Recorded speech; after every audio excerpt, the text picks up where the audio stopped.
Hello guys, back to my new blog. यो मेरो first video हो। मैले सुरु म्याचमा डिरेक्टिकल लिएको।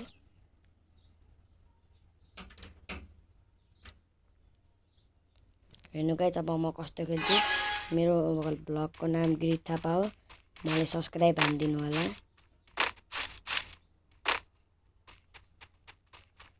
अब म यता साइडमा गएँ। यता साइडमा गएपछि मलाई केटी देख्यो। केटी आएपछि कसरी पहिलो सटमै हान्दे अनि इमोट देखाइदिए। अब दोस्रो म्याच सुरु भइसकेको छ।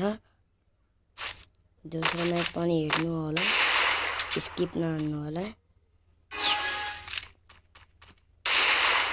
वान ट्याप हान्न खोजेको थियो, वान ट्याप हानेन। सेन्टिने क्यारेक्टर छोड्यो।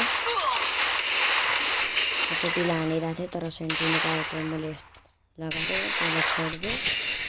फेरि केटीले मलाई धरे, त्यही भएर म मरेँ एक राउन्ड। तेस्रो म्याच सुरु भयो।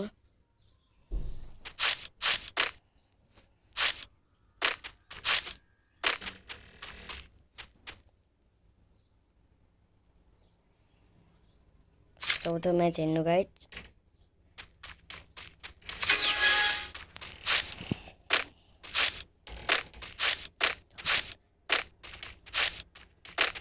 चौथो म्याचमा म केटीले धरेँ, मैले पनि धरेँ। लास्टमा फेरि मरेँ।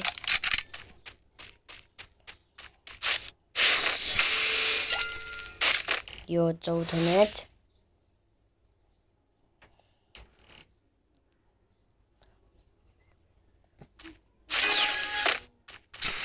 अब चौथो म्याच सुरु भइसक्यो छ।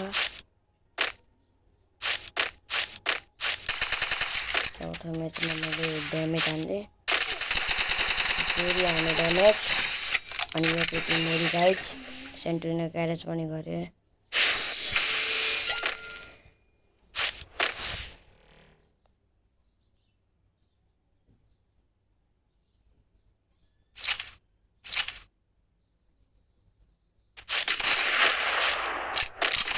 नेपाली गाइज मैले गन लिएको थिएँ।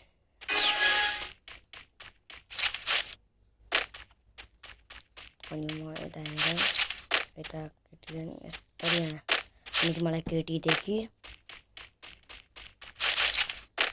केटीलाई ताक्यो। लास्ट एक गोलीपछि एक गोली त हानिदिएँ अनि त्यसपछि इमोट हानिदिएँ मैले। यो छैटौँ म्याच सुरु भयो।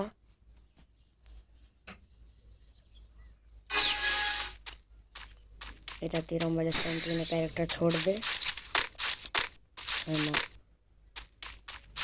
म यहाँ माथि चढेँ।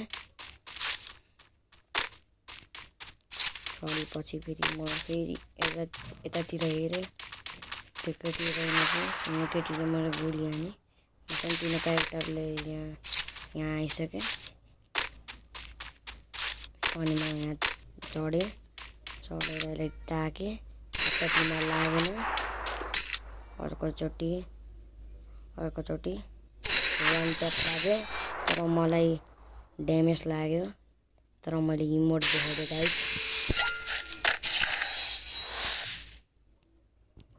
बस सातवां म्याच सुरु भयो। जित्नको लागि लास्ट एक राउन्ड चाहिएको थियो।